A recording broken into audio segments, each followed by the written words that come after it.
ಸ್ನೇಹಿತರೆ, ಕರ್ನಾಟಕ ವಾರ್ಗೆ ತಮಗೆ ಸ್ವಾಗತ ಮಾಡುತ್ತಾ ಇವತ್ತು ನಾವು ಇಂಟರ್ವ್ಯೂ ಮಾಡ್ತಾ ಇರೋದು ಅಥವಾ ಸಂದರ್ಶನ ಮಾಡ್ತಾ ಇರೋದು ಸುನೀತಾ ಚೌಹಾಣ್ ಅವರು. ಮಹಿಳಾ ಅಭ್ಯರ್ಥಿ, ಕಾಂಗ್ರೆಸ್ ಹಾಗೂ JDSನ ಸಮ್ಮಿಶ್ರ ಅಭ್ಯರ್ಥಿಯಾಗಿ ಇವತ್ತು ಕಣದಲ್ಲಿ ಇದ್ದಾರೆ. ಬಿಜಾಪುರ ಲೋಕಸಭಾ ಮತಕ್ಷೇತ್ರಕ್ಕೆ ಲೋಕಸಭಾ ಚುನಾವಣೆಯಲ್ಲಿ BJP ಅಭ್ಯರ್ಥಿಯಾದ ರಮೇಶ್ ಜಿಗಜಿಣಗಿ ವಿರುದ್ಧ ಇವರು ಮಹಿಳಾ ಅಭ್ಯರ್ಥಿಯಾಗಿ ಒಂದು ಚುನಾವಣೆಯ ಕಣದಲ್ಲಿ ಇದ್ದಾರೆ. ಅವರಿಗೆ ಸಂದರ್ಶನ ಮಾಡಿ ಹಲವಾರು ರಾಜಕೀಯ ಪ್ರಸಂಗಗಳು ಮತ್ತು ಸದ್ಯದ ಚುನಾವಣೆ ನಡೆಯುವಂಥ ಎಲ್ಲ ವಿಷಯಗಳ ಬಗ್ಗೆ ಅವರಿಗೆ ಮಾತಾಡಿ ಅವರಿಂದ ಸಂದರ್ಶನ ಪಡೆಯೋಣ. ಮೇಡಮ್, ತಮಗೆ ತುಂಬ ಸ್ವಾಗತ ಕರ್ನಾಟಕ ವಾರ್ಗೆ. ತಮಗೂ ಕೂಡ ಧನ್ಯವಾದಗಳು. ಮೊದಲನೇ ಪ್ರಶ್ನೆ, ಏನು 33% ರಿಸರ್ವೇಷನ್ ಕೊಡಬೇಕು ಅನ್ನುವಂಥ ಕೂಗು ಇನ್ನೂ ಐತೆ ಮಹಿಳೆಯರಿಗೆ. ಆದರೆ ರಾಷ್ಟ್ರ ಮಟ್ಟದಲ್ಲಿ ಹಿಂದಿನ ಸರ್ಕಾರ ಇರಲಿ ಸದ್ಯದ ಸರ್ಕಾರ ಇರಲಿ ಅದನ್ನು ಒಪ್ಪಿಗೆ ಕೊಟ್ಟಿಲ್ಲ. ಅಂಥ ಸಮಯದಲ್ಲಿ ಒಬ್ಬ ಮಹಿಳೆಯರಿಗೆ ಚುನಾವಣೆ ಕಣದಲ್ಲಿ ಇಳಿಸಿರೋದು ಎಷ್ಟು ಖುಷಿ ತಂದಿದೆ ಅಥವಾ ಅದರ ಬಗ್ಗೆ ತಮ್ಮದು ಅಭಿಪ್ರಾಯ ಏನು? ಇದು ಬಿಜಾಪುರ ಜಿಲ್ಲೆ ಒಂದು ಮೀಸಲು ಕ್ಷೇತ್ರ ಹಾಗೂ ಇದು ಒಂದು ಸಮ್ಮಿಶ್ರ ಸರ್ಕಾರದಲ್ಲಿ ಡಾಕ್ಟರ್ ಬಾಬಾ ಸಾಹೇಬ್ ಅಂಬೇಡ್ಕರ್ ಅವರು ಸ್ವತಂತ್ರ ಸಿಗುವಾಗ ಒಂದು ಘೋಷಣೆ ಕೂಗನ್ನು ಸಂವಿಧಾನದಲ್ಲಿ ಸಮಾನತೆ ಅನ್ನೋದು ಕೂಗು ಹಾಕಿದರು. ಅದು ಅಲ್ಲೇ ಉಳಿದಿತ್ತು. ಅದು ಆಮೇಲೆ ಒಂದು JDS ಸರ್ಕಾರದಲ್ಲಿ ನಮ್ಮ ದೇವೇಗೌಡರು ಮಹಿಳೆಯರಿಗೆ 30% ಮೀಸಲಾತಿಯನ್ನು ಘೋಷಣೆ ಮಾಡಿದ್ದಾರೆ. ಅದು ಒಂದು ರೈಟಿಂಗಲ್ಲಿ ಇತ್ತು, ಅಂದರೆ ಪುಟದಲ್ಲಿ ಮಾತ್ರ ಇತ್ತು. ಎಸ್ಪೆಷಲಿ ಬಿಜಾಪುರ ಜಿಲ್ಲೆಗೆ ಪ್ರಪ್ರಥಮವಾಗಿ ಮಹಿಳೆಗೆ ನಮ್ಮ ಒಂದು ಮೈತ್ರಿ ಸರ್ಕಾರದಲ್ಲಿ ನಮ್ಮ ಕಾಂಗ್ರೆಸ್ ನಾಯಕರುಗಳಾಗಿರ್ಬೋದು, JDS ನಾಯಕರುಗಳಾಗಿರ್ಬೋದು ಮತ್ತು ಪ್ರಾದೇಶಿಕ ಮತ್ತು ರಾಷ್ಟ್ರೀಯ ಪಕ್ಷ ಒಂದು ಜಂಟಿ ಇದರಲ್ಲಿ ಒಂದು ಮಹಿಳೆಯನ್ನು ಗುರುತಿಸಿ ಒಂದು ಆದ್ಯತೆಯನ್ನು ಕೊಟ್ಟಿದ್ದಾರಲ್ರಿ. ಅದು ಬಿಜಾಪುರ ಜನತೆಯ ಎಲ್ಲ ಮಹಿಳೆಯರಿಗೆ ಮತ್ತು ಜನತೆಗೆ ಬಹಳಷ್ಟು ಸಂತೋಷವನ್ನು ತಂದು ಕೊಟ್ಟಿದೆ ಅಂತ ಕೂಡ ಹೇಳಲಿಕ್ಕೆ, ವೈಯಕ್ತಿಕವಾಗಿ ಜನತೆಗಾಗಿ ಮಹಿಳೆಯರಿಗಾಗಿ ತುಂಬ ಸಂತೋಷವನ್ನು ತಂದು ಕೊಟ್ಟಿದ್ದಾರೆ. ಅದು ಒಂದು ಕಡೆ ತಾವು ಒಬ್ಬ ಮಹಿಳೆಯಾಗಿ ನಿಮ್ಮ ಸಮ್ಮಿಶ್ರ ಸರ್ಕಾರದಲ್ಲಿ ತಮಗೆ ಒಂದು ಅಭ್ಯರ್ಥಿ ಆಗಿರುವಂಥ ತಮಗೆ ಒಂದು ಖುಷಿ ಇರೋದ್ರ ಜೊತೆಗೆ ಒಂದು ಆರೋಪ ಕೂಡ ಕೇಳಿ ಬರ್ತೈತೆ. ತಮ್ಮದು ರಾಜಕೀಯ ಹಿನ್ನೆಲೆ ಇಲ್ಲ, ತಾವು ಯಾವುದೂ ಚುನಾವಣೆ ಇದಕ್ಕಿಂತ ಎದುರಿಸಿಲ್ಲ. ಹಾಗಾಗಿ ನಿಮ್ಮದು ಒಂದೇ ಕ್ರೆಡಿಟ್ ಅಂದರೆ ಒಂದು ಶಾಸಕರ ಪತ್ನಿ ಆಗಿರುತ್ತೋ ಒಂದೇ ಒಂದು ಕಾರಣಕ್ಕೆ ನಿಮ್ಮ ಟಿಕೆಟ್ ಸಿಕ್ಕಿರೋಣ ಅಂತ ತಮ್ಮ ಮೇಲೆ ಆರೋಪ. ಅದನ್ನು ಯಾವ ರೀತಿ ತಾವು ಹೇಳ್ತೀರಿ? ಇದು ಶುದ್ಧ ಸುಳ್ಳು. ಯಾಕಂತಂದರೆ ಒಂದು ಆಕಾಂಕ್ಷಿ ಅಭ್ಯರ್ಥಿಯನ್ನು ಮಾಡಬೇಕಾದ್ರೆ ಯಾರೋ ನೋಡಿ, ಯಾಕಂದ್ರೆ ಒಂದು ಮನೆ ಹೆಣ್ಮಗಳಿಗೆ ಕನ್ಯಾ ನೋಡೋಕೆ ಹೋಗಿದ್ರೆ ಯಾರಿಗೂ ಅಳಿಯಾಗಿ ನೋಡಲಾರ್ದೆ ಮಾವಾಗ ನೋಡಿ ಓಟ್ ಕೊಡೋಂಗಿಲ್ಲ ರೀ. ಯಾಕಂತಂದ್ರೆ ಶಿಕ್ಷಣ ರಂಗದಲ್ಲಿ ನಾನು ಎಷ್ಟು ಪ್ರಬಲನಾಗಿದ್ದೇನೆ ಅಷ್ಟೇ ರಾಜಕೀಯದಲ್ಲಿಯೂ ನಾನು ಪ್ರಬಲವಾಗಿದ್ದೀನಿ ರೀ. ನಮ್ಮ ಯಜಮಾನರ ಜೊತೆಗೆ ನಮ್ಮ ತಲೆತಲಾಂತರ ರಾಜಕೀಯ ಫ್ಯಾಮಿಲಿ ನಮ್ಮ ಯಜಮಾನರ ಜೊತೆಗೆ ಪ್ರತಿಯೊಂದು ಕ್ಷೇತ್ರದಲ್ಲಿ ಅವರು ಒಂದು ಬೆಂಗಳೂರಲ್ಲಿ ಯಾವುದೇ ಕೆಲಸ ಹೋದ್ರೂ ಕೂಡ ಅವರ ಬೆನ್ನೆಲುಬಿಗೆ ನಾನು ಹಗರಲ್ಲಿರೋದು ದುಡಿತೀನಿ ರೀ. ಅದು ರಾಜಕೀಯ ಪ್ರವೇಶ ನನಗೆ ಹೊಸದೇನಲ್ಲ, ಇದು ನನಗೆ ಮೊದಲಿಡೋದು ಇದೆ ರೀ. ಬಟ್ ಇವಾಗ ಜನತೆ ತುಲನಾತ್ಮಕವಾಗಿ ತೂಗಿ ಕೊಟ್ಟಿದ್ದಾರೆ ರೀ. ಅದು ರಾಜಕೀಯ ಫ್ಯಾಮ್ಲಿ ಅಂತೇಳಿ ಅವ್ರು ನೋಡಿ ಇವ್ರು ಕೊಟ್ಟಿದ್ದಾರೆ, ಅದೇ ಸುಳ್ಳು ಮಾತ್ರ. ಇದು ಎಲ್ಲ ವರಿಷ್ಠರು ಕೂಡಿ ನಾಯಕರುಗಳು ಕೂಡಿ ಒಂದು ನಿರ್ಧಾರ ತೊಗೋಬೇಕಾದ್ರೆ ಜನತೆಯೂ ನಿರ್ಧಾರ ತೊಗೊಳ್ತಾರೆ ರೀ. ನಾಯಕರುಗಳ ಮೇಲೂ ಡಿಸಿಷನ್ ಆಗಂಗಿಲ್ಲ ರೀ, ಜನತೆಯ ಮೇಲೂ ಡಿಸಿಷನ್ ಆಗಂಗಿಲ್ಲ ರೀ. ವೋಟರ್ಸ್ಗಳೂ ಕೂಡ ಭಾಳ ಇಂಪಾರ್ಟೆನ್ಸ್ ಆಗ್ತಾರೆ ರೀ. ಎಲ್ಲ ರೀತಿಯನ್ನು ತಿಳ್ಕೊಂಡು ನನ್ನ ಅಭ್ಯರ್ಥಿಯನ್ನಾಗಿ ಕಣಕ್ಕಿಳಿಸಿದ್ದಾರೆ ರೀ. ರಾಜಕೀಯ ಬಗ್ಗೆ ನಾಲೆಜ್ ಇಲ್ಲ ಅಂಥೇಳಿ ಏನು ಹೇಳ್ತಾರೆ ಶತಸುಳ್ಳು. ನಾನು ಒಂದು ಮುಂದಿನ ಒಂದು ಅಭ್ಯರ್ಥಿಗೋಸ್ಕರ ನಾನು ಭಾಳ ಹೇಳೋಕ್ಕೆ ಇಷ್ಟಪಡಂಗಿಲ್ಲ ರೀ. ಅವರಿಗೆ ಎದುರಾಗಿ ನಿಂದಿರಬೇಕಾದ್ರೆ ನಾನು ಸುಮ್ಮನೆ ಅಂತೂ ಈ ಫೀಲ್ಡಿಗೆ ಇಳಿದಿಲ್ಲ ರೀ. ಅವ್ರು ಎದುರಾಳಿಗೆ ನಿಂದಿರಬೇಕು ಅಂತಂದ್ರೆ ಅದು ನಾನು ಫೈಟ್ ಕೊಡ್ತೀನಿ ಅಂತ ನಾನು ಕಾನ್ಫಿಡೆಂಟ್ ಇರೋದ್ರಿಂದ ಆ ಫೀಲ್ಡಿಗೆ ಇಳಿದಿದ್ದೀನಿ ರೀ. ನನಗೆ ಈಗ ನಾನು ಒಂದು ವೀಕ್ ಕ್ಯಾಂಡಿಡೇಟ್ ಇಲ್ಲ, I am strong enough to fight against Jigajinagi ಅನ್ನುವಂಥ ಯಾವ ರೀತಿಯಿಂದ ಹೇಳ್ತೀರಿ? ನಾನು ಭಾಳ ವೀಕ್ ಇಲ್ಲ, ನಾನು ಸ್ಟ್ರಾಂಗ್ ಇದ್ದೀನಿ, ಯಾವ ರೀತಿ? ನಾನು ವೀಕ್ ಇಲ್ಲ ಅನ್ನೋದು ನಾನು ಹೇಳೋದಿಲ್ಲ ರೀ, ನನ್ನ ಮುಂದಿನ ಕ್ಯಾಂಡಿಡೇಟ್ ಹೇಳ್ತಿದ್ರಿ. ಇದು ಇವಾಗ ಅವ್ರಿಗೆ ಹೋಗಿ ಕೇಳಿರಿ. ನಾನು ಹೆಮ್ಮೆಯಿಂದ ಹೇಳ್ತೀನಿ ರೀ. ನಾನು ಜಂಟಿ ಒಂದು ನಮ್ಮ ಇದರಲ್ಲಿ JDS ಅಭ್ಯರ್ಥಿಯಾಗಿ ಡಾಕ್ಟರ್ ಸುನೀತಾ ದೇವಾನಂದ್ ಚೌಹಾಣ್ಗೆ ನಾನು ಕೂಗಿಂದ ಹೇಳ್ತಾ ಇದ್ದೇನೆ ರೀ. ಆದರೆ ಅವರೇ ಹೋಗಿ ಕೇಳಿದರೆ ನಾನು ಅಭ್ಯರ್ಥಿ ಯಾರು ಅಂತೇಳಿ ಓಟ್ ಕೇಳಬೇಡ್ರಿ, ನನಗೆ ಮೋದಿ ಹೆಸರು ತೊಗೊಂಡು ಓಟ್ ಕೇಳ್ರಿ ಅಂತ ಅವ್ರು ಹೇಳ್ತಾರೆ ರೀ. ಹಾಗಾಗಿ ನಾನು ಪ್ರಬಲರಾಗಿದ್ದೀರಿ ಅಂತೇಳಿ ನಾನು ಭಾಳಷ್ಟು ಹೆಮ್ಮೆಯಿಂದ ಹೇಳ್ತೀನಿ ರೀ. ಅಂದರೆ ಅವರು ಮೋದಿ ಹೆಸರು ತಗೊಳತನ ಅಂದ್ರೆ ಅವ್ರ ಸ್ವಂತಕ್ಕೆ ಏನು ಬಿಜಾಪುರ ಜಿಲ್ಲೆಗೆ ಕೊಡುಗೆ ಇಲ್ಲ, ಆದರೆ ಮೋದಿ ಮುಖ ಇಟ್ಕೊಂಡು ಅದನ್ನ ಓಟ್ ಕೇಳಾಕ್ತಾರೆ ಅನ್ನೋಂಥ ತಮ್ಮದು ಆರೋಪ? ನಂದು ಆರೋಪ ಅಲ್ರಿ, ಇದು ಇಡೀ ಬಿಜಾಪುರ ಜನತೆಯ ಆರೋಪ ಅದ ರೀ. ಯಾಕಂತಂದ್ರೆ ಸ್ಥಳೀಯ ನಾಯಕರುಗಳು ನಮ್ಮ ಬಿಜಾಪುರ ಜಿಲ್ಲೆಯನ್ನು ಆಲಿಸಿ ನಮ್ಮ ಯಾವ ಸಮಸ್ಯೆಗಳನ್ನು ಕೇಂದ್ರದಲ್ಲಿ ಇಟ್ಟಾಗ ಮಾತ್ರ ಕೇಂದ್ರದಲ್ಲಿ ಗೊತ್ತಾಗೋದು ರೀ. ಅವ್ರಿಗೆ ಆ ಸಮಸ್ಯೆನೇ ಗುರ್ತ ಮಾಡೋಕ್ಕಾಗ್ಲಿಕ್ಕಂದ್ರೆ ಕೇಂದ್ರದಲ್ಲಿ ಕೆಲಸ ಕಾರ್ಯಗಳು ಯಾವ ರೀತಿ ಆಗ್ತಾವ್ರಿ, ಅದು ಅವರಿಗೂ ಹೋಗಿ ಕೇಳಬೇಕ್ರಿ ಅವ್ರಿಗೆ. ಈಗ ಇದರ ಜೊತೆಗೆ ತಾವು ತಮ್ಮ ಎದುರಲ್ಲಿ ಸಾಮಾನ್ಯ ಇಲ್ಲ, ಎಲ್ಲರೂ ಒಪ್ಕೋಬೋದು. ಯಾಕಂದರೆ 2 ಸಾರಿ ಬಿಜಾಪುರ ಜಿಲ್ಲೆಗೆ MP ಇದ್ದಾರೆ, ಹಿಂದೆ 3 ಸಾರಿ ಚಿಕ್ಕೋಡಿಗೆ MP ಇದ್ದಾರೆ, ಸದ್ಯಕ್ಕೆ ಒಂದು ಕೇಂದ್ರದಲ್ಲಿ ಮಂತ್ರಿ ಇದ್ದಾರೆ. ಅಂದರೆ ಅದು ಒಂದು ಪ್ರಭಾವಿ ಸ್ಥಾನದಲ್ಲಿ ಇರುವಂಥ ವ್ಯಕ್ತಿ ಅಂತ ಹೇಳ್ಬೋದು. ಅಂಥ ಟೈಮ್ನಲ್ಲಿ ನಿಮ್ದು ವಾಟ್ ಈಸ್ ಯುವರ್ ಸ್ಟ್ರಾಟಜಿ? ಅಂಥ ಒಂದು ಕ್ಯಾಂಡಿಡೇಟ್ಗೆ ಸೋಲಿಸ್ಬೇಕನ್ನುವಂಥ ನೀವು ಏನು ಸ್ಟ್ರಾಟಜಿಯಿಂದ ಹೋಗ್ತೀರಿ?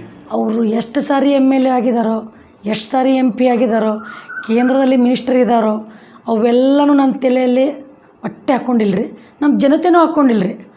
ಒಟ್ಟಿನಲ್ಲೂ ನಮ್ಮ ಬಿಜಾಪುರಗೂ ಅಭಿವೃದ್ಧಿಗೋಸ್ಕರ, ನನ್ನ ಗೆಲುವಿಗೋಸ್ಕರ ಇಡೀ ಬಿಜಾಪುರ ಜನತೆ, ಮಹಿಳೆಯರ ಒಂದು ಶಕ್ತಿ, ಜನತೆಯ ಶಕ್ತಿ ನನ್ನ ಮೇಲೆ ಇರುವಾಗ ನಾ ಎದುರಾಳಿಗೋಸ್ಕರ ನಾನು ಯಾಕೆ ಹೋರಾಟ ಮಾಡ್ಬೇಕ್ರಿ? ನನ್ನ ಜನತೆನೇ ನಿರ್ಧಾರ ಮಾಡಿದ ಅಂದಮೇಲೆ ಅವರೇ ನನಗೆ ಗೆಲ್ಲಿಸ್ತಾರೆ ಅನ್ನೋದು ಇರುವಾಗ ಆ ಎದುರಾಳಿ ಬಗ್ಗೆ ನಾನೇ ಟೆನ್ಷನ್ ತೊಗೊಳ್ರಿ. ಈಗ ಒಂದು ಆರೋಪ ಈಗೇನು ನಾವೇನು ಕೇಳಬಾರ್ದು, ಹಿಂದೆ ಕಾಂಗ್ರೆಸ್ ಇದ್ದಾಗ 2 ಸಾರಿ ಲಂಬಾಣಿ ಅಂದರೆ ಇವ್ರಿಗೆ ಪ್ರಕಾಶ್ ಅವರಿಗೆ 2 ಸಾರಿ ಅವರು ಟಿಕೆಟ್ ಕೊಟ್ಟರು. ಮತ್ತು ಈಗ ಸದ್ಯಕ್ಕೆ ಜಿಗ್ಜಿಣ್ಗಿ ಅವರು ಬರೋದು ಮಾದಿಗ ಕಮ್ಯುನಿಟಿಯಿಂದ. ಆದರೆ ಏನು ದಲಿತರಲ್ಲಿ ಇನ್ನೊಂದು ಛಲವಾದಿ ಕಮ್ಯುನಿಟಿ ಇದೆ, ಅವರು ಸ್ವಲ್ಪ ಈಗ ಭಾಳ ಅನ್ಹ್ಯಾಪಿ. ಯಾಕಂದರೆ ಅವ್ರಿಗೆ ಪ್ರಕಾರ ನಮಗೆ ಅನ್ಯಾಯ ಆಗೈತೆ, ನಮಗೆ ಯಾವುದು ಕಮ್ಯುನಿಟಿಗೊಂದು ಸಿಕ್ಕಿಲ್ಲ ಅಂಥೇಳಿ.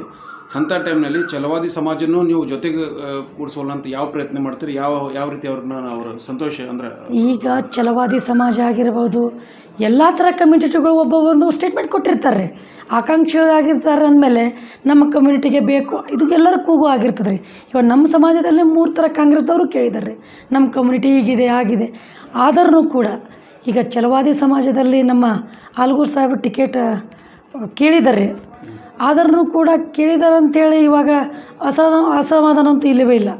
ಎಲ್ಲ ಒಪಿನಿಯನ್ ತೊಗೊಂಡು ನಮ್ಮೆಲ್ಲ ನಾಯಕರುಗಳು ಕೂಡಿ ನಿರ್ಧಾರ ಮಾಡಬೇಕಾದ್ರೆ ಎಲ್ಲ ಕಮ್ಯುನಿಟಿ ಒಂದು ಆಗೇಬೇಕು.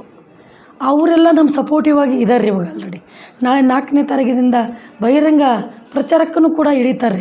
ನಮ್ಮ ಗೆಲುವಿಗೋಸ್ಕರ ಹೋರಾಡ್ತಾ ಇದ್ದಾರೆ. ಛಲವಾದಿ ಅವರ ಸಮಾಜದ ಮುಖಂಡರ ಜೊತೆ ತಮ್ಮದು ಏನಾರು ಅವ್ರ ಜೊತೆ ಚರ್ಚೆ ಆಗಿದ್ದು, ನಮ್ಮ ಜೊತೆಗೆ ಬರ್ರಿ, ಮುಂದಿನ ಅದನ್ನು ತಪ್ಪಾಗಿದೆ ಸರಿಪಡಿಸ್ಬೋದು ಅನ್ನುವಂಥ ಏನಾರು ಅವ್ರಿಗೆ ಭರವಸೆ? ಇಲ್ಲಿ ತಪ್ಪು ಅನ್ನೋದು ಮಾತೇ ಇಲ್ಲರಿ. ಮೈತ್ರಿ ಇರುವಾಗ ತಪ್ಪು ಸರಿ ಅನ್ನೋ ಮಾತೇ ಬರೋದಿಲ್ಲ ರೀ. ಅಲ್ಲ, ಅವ್ರಿಗೆ confidence to take them into confidence ಏನಾರೇ ಅವ್ರ ಜೊತೆ ಎಲ್ಲ ಚರ್ಚೆ ವರಿಷ್ಠರು ಎಲ್ಲ ಮಾಡಿದ್ದಾರೆ. ಕಾಂಗ್ರೆಸ್ ನಾಯಕರುಗಳು ಮಾಡಿದ್ದಾರೆ, JDS ನಾಯಕರುಗಳು ಮಾಡಿದ್ದಾರೆ. ಮಾಡಿದ ಮೇಲೆ ಎಲ್ಲರೂ ಒಪ್ಪಿಗೆ ಮೇರೆಗೆ ನನಗೆ ಟಿಕೆಟ್ ಕೊಟ್ಟಿದ್ದಾರೆ ರೀ. ಅಂದಮೇಲೆ ಅದು ಅಸಮಾಧಾನ ಇಲ್ಲವೇ ಇಲ್ಲರಿ, ಅದು ಬರೋದೇ ಇಲ್ಲರಿ. ಅದು ಯಾಕಂದ್ರೆ ಎಲ್ಲರೂ ಕೇಳಿರ್ತಾರೆ ಅದ್ರ ಬಗ್ಗೆ. ಸೊ ಇನ್ನೊಂದು, ಈಗ ಕಾಂಗ್ರೆಸ್ ಮುಖಂಡರು ಇಲ್ಲಿ MP ಪಾಟೀಲ್ ಸಾಹೇಬ್ರು ಇರಲಿ ಅಥವಾ ಶಿವಾನಂದ ಪಾಟೀಲ್ ಸಾಹೇಬ್ರು, ಅವರು ಎಲ್ಲರೂ ತಮ್ಮ ಜೊತೆ ನಿಲ್ತಾರೆ ಅನ್ನೋಂಥ ಏನೋ ಭರವಸೆ ಕೊಟ್ಟಾರೋ, ಅವ್ರು ಬರ್ತಾರೆ ಅನ್ನೋಂಥ ಎಷ್ಟು 100% ಅದು ಮನಸ್ಸುಪೂರ್ವಕವಾಗಿ ಅಥವಾ ಸುಮ್ಮ ಕಾಟಾಚಾರಕ್ಕೆ ಹೆಂಗಿದೆ? ಇದು ಕಾಂಗ್ರೆಸ್ಸು JDS ಜೈಂಟಿ ಸರ್ಕಾರ. ಇದು ಸರಿ, ಕೈ ತಟ್ಟಿದರೆ ಚಪ್ಪಾಳೆ. ಒಂದು ಕೈ ಎಷ್ಟೇ ಬಲಿಷ್ಠವಾಗಿದ್ದರೂ ಇನ್ನೊಂದು ಕೈ ಸಪೋರ್ಟಿವ್ ಬೇಕೇರಿದು. ಹಾಗಾಗಿ ನಮ್ಮ 2 ಕೈಗಳು ಕೂಡಿದಾಗ ಮಾತ್ರ ಇದು ಕೂಗು ಗೆಲ್ಲಲಿಕ್ಕೆ ಸಾಧ್ಯದ ರೀ. ಇದು ನಮ್ಮ ನಾಯಕರುಗಳು ಕೂಡಿ, ನಮ್ಮ ರಾಷ್ಟ್ರೀಯ ನಾಯಕರುಗಳು ಮತ್ತು ಪ್ರಾದೇಶಿಕ ನಾಯಕರುಗಳು ಇದು ನನಗೆ ಘೋಷಣೆ ಮಾಡೋಕ್ಕಿಂತ ಪೂರ್ವದಲ್ಲಿ ನನ್ನ ಮೇಲೆ ಜವಾಬ್ದಾರಿ ಎಷ್ಟು ಇದೆಯೋ ಅವ್ರ ಮೇಲೂ ಕೂಡ ನನಗಿಂತ ಡಬಲ್ ಜವಾಬ್ದಾರಿ ಇದೆ ರೀ. ನಮ್ಮ ಕಾಂಗ್ರೆಸ್ ನಾಯಕರು ಅವರೆಲ್ಲ ಒಮ್ಮತದಿಂದ ನನಗೆ ಟಿಕೆಟ್ ಕೊಡಬೇಕಂತ ಒಮ್ಮತದಿಂದ ಕೊಟ್ಟಿದ್ದಾರೆ ಅಂದಮೇಲೆ ಅದಕ್ಕೆ ಸೋಲು ಗೆಲುವು ಅವರಿಗೆ ಬಿಟ್ಟಿದ್ದಲ್ರಿ. ಗೆಲ್ಲೇಬೇಕು ಅನ್ನೋ ಛಲ ಅವರಿಗೂ ಕೂಡ ನನ್ನ ಮೇಲಕ್ಕಿಂತ ಅವ್ರ ಮೇಲೆ ಜಾಸ್ತಿ ಇದೆ. ಸಮ್ಮಿಶ್ರ ಸರ್ಕಾರದಲ್ಲಿ ಕ್ಯಾಂಡಿಡೇಟ್ ಯಾರೇ ಇದ್ರು ಅವ್ರು ಗೆಲ್ಲಿಸೋದು ಅವ್ರ ಜವಾಬ್ದಾರಿ, ಕೊಡೋದು ಜವಾಬ್ದಾರಿ ಅವ್ರದ್ದೇ ಇದ್ಮೇಲೆ ಗೆಲ್ಲಿಸೋದು ಜವಾಬ್ದಾರಿ ಅವ್ರದ್ದೇ ರೀ. ಒಂದು ಕೊನೆ ಪ್ರಶ್ನೆ ತಮಗೆ, ಈಗ ತಮ್ಮ ಪ್ರಕಾರ ಜಿಗ್ಜಿಣ್ಗಿ ಅವರು ಯಾವ ಕೆಲಸ ಮಾಡಿಲ್ಲ ಅಥವಾ ನೀವು ಚುನಾವಣೆ ಆಗಿ ಗೆದ್ದು ಬಂದರೆ ನಿಮ್ದು ಏನೇನು ಪ್ರಯಾರಿಟಿ, ಏನೇನು ಕೆಲಸ ಮಾಡ್ತೀರ ಅನ್ನೋದು ತಮ್ಮದು? ಜಿಗ್ಜಿಣಿಯವರು ಕೆಲಸ ಏನು ಮಾಡಿದ್ದಾರೆ ಅಂಥೇಳಿ ನಮ್ಮ ಬಿಜಾಪುರ ಜನತೆ, ಒಬ್ಬ ವೋಟ್ ಹಾಕದೇ ಅಂತ ವಿದ್ಯಾರ್ಥಿಗಳು ಕೂಡ ಗೊತ್ತು. ಯಾಕಂದರೆ ಬಹಳಷ್ಟು ಇವಾಗ ಮಾಧ್ಯಮಗಳ ಮುಖಾಂತರ ಪ್ರತಿಯೊಬ್ಬರಿಗೂ ಬಹಳಷ್ಟು ಅವೇರ್ನೆಸ್ಗಳನ್ನು ಗೊತ್ತಾಗಿದ್ದಾರೆ. ಅವ್ರು ಏನು ಕೆಲಸ ಮಾಡಿದ್ದಾರೆ ಅವರೇ ಕ್ವಶನ್ ಮಾರ್ಕನ್ನು ಹಾಕ್ಕೋಬೇಕು. ಅವ್ರು ಕೆಲಸ ಮಾಡಿದ್ದೇ ಆಗಿದ್ದರೆ ಜನತೆಗೆ ಹೇಳ್ತಿದ್ದಾರೆ ರೀ, ಇದೆಲ್ಲ ಕೆಲಸ ಮಾಡಿದ್ದೀನಿ, ನಾನು ರಮೇಶ್ ಜಿಗಜಿಣಿ ಆಗಿದ್ದೀನಿ, ನನಗೆ ಓಟ್ ಹಾಕ್ರಿ, ನಿಮ್ಮವ ಇದ್ದೀನಿ ರೀ, ನಾನು ನಿಮ್ಮ ಸಲುವಾಗಿ ದುಡಿತೀನಿ ಅಂತೇಳಿ ಓಟ್ ಕೇಳಕ್ಕೆ ಹೋಗ್ತಿದ್ದಾರೆ ರೀ.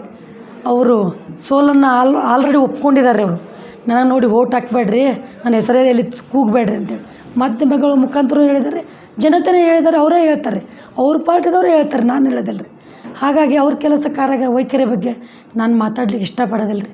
ನನ್ನ ಮುಂದಿನ ಗುರಿಯ ಬಗ್ಗೆ ನಾನು ಹೇಳಲಿಕ್ಕೆ ಇಷ್ಟಪಡ್ತೀನಿ ರೀ. ನಮ್ಮ ಬಿಜಾಪುರ ಜಿಲ್ಲೆ ಇದು ಬರನಾಡು ಜಿಲ್ಲೆ. ಬರನಾಡು ಜಿಲ್ಲೆ ಅನ್ನೋದಕ್ಕಿಂತ ಪೂರ್ವದಲ್ಲಿ ಪಂಚನದಿಗಳ ಬೀಡು ಇದ್ದರೂ ಕೂಡ ಒಂದು ಬರನಾಡು ಜಿಲ್ಲೆ ಅನಿಸ್ಕೊಳ್ತಾ ಇದ್ದಾರೆ ಇವಾಗ. ಫಸ್ಟ್ ನನ್ನ ಪ್ರಿಫರೆನ್ಸ್ ಕೊಡೋದು ನೀರಿನಿಗೋಸ್ಕರ. ಅದು ಇವಾಗ ಕೊಡ್ತಾ ಇದ್ದಾರೆ ರೀ. ಆದ್ರೂ ಕೂಡ ಕೇಂದ್ರ ಬಜೆಟಲ್ಲಿ ಆಗುವಂಥ ಕೆಲಸಗಳು ಕೇಂದ್ರದಲ್ಲಿನೇ ಕೂಗಿದಾಗ ಮಾತ್ರ ಆಗ್ತದೆ ರೀ.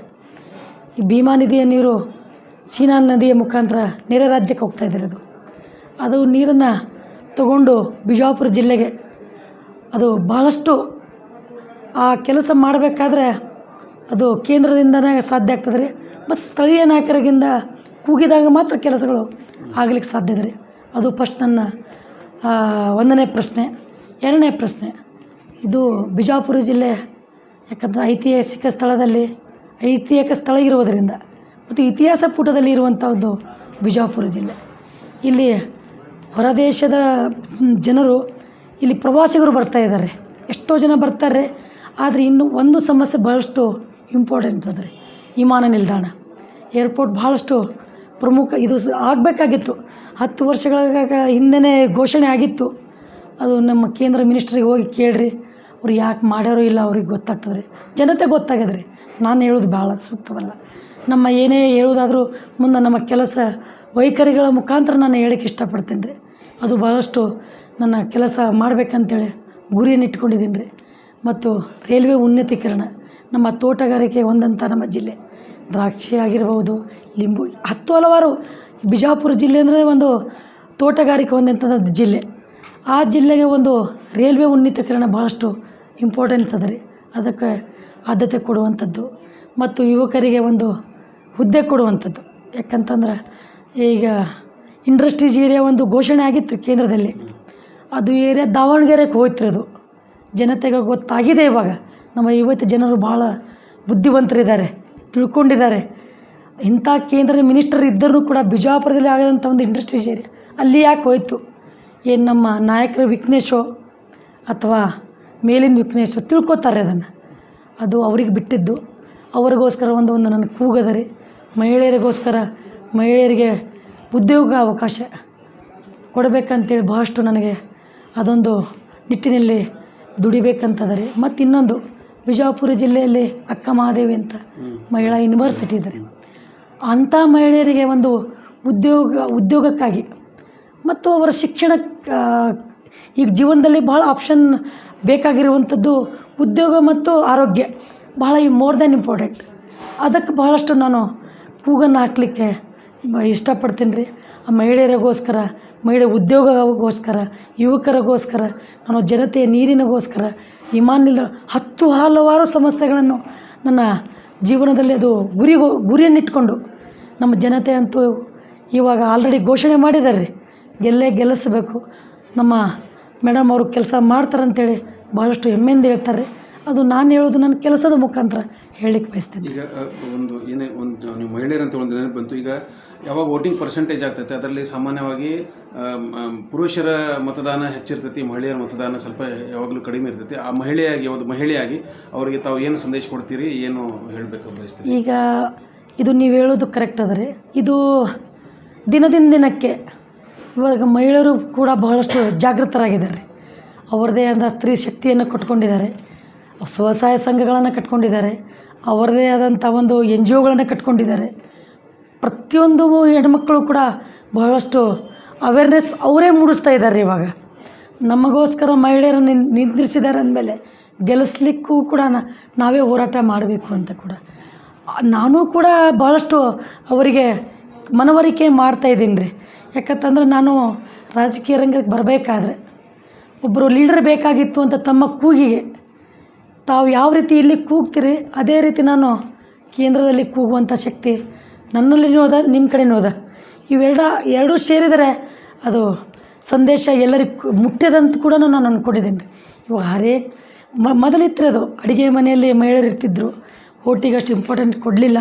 ಈಗ ಪ್ರತಿಯೊಬ್ಬರು ಮಹಿಳೆಯರು ಕೂಡ ಭಾಳಷ್ಟು ಬುದ್ಧಿವಂತರಾಗಿದ್ದಾರೆ. ಅವರೇ ಅವೇರ್ನೆಸ್ಸನ್ನು ಹೊರಡ್ತಾ ಇದ್ದಾರೆ. ಅದು ಮಹಿಳೆಯರಿಗೋಸ್ಕರನೇ ಮಹಿಳೆಯರು ಭಾಳಷ್ಟು ಶಕ್ತಿಯನ್ನು ತುಂಬ್ತಾ ಇದ್ದಾರೆ. ಹೆಚ್ಚೆಚ್ಚಾಗಿ ಮಹಿಳೆಯರು ಬಂದು ಅವರು ತಮ್ಮದು ಓಟನ್ನು ಮಾಡ್ತಾ ಇದ್ದಾರೆ. ಓಟಿಗೆ ಗೊತ್ತಾ ಮಾಡ್ಕೊಂಡು ದುಡಿತಾ ಇದ್ದಾರೆ ಅವರು. ರೈಟ್. ಧನ್ಯವಾದಗಳು ಮೇಡಮ್. Thank you.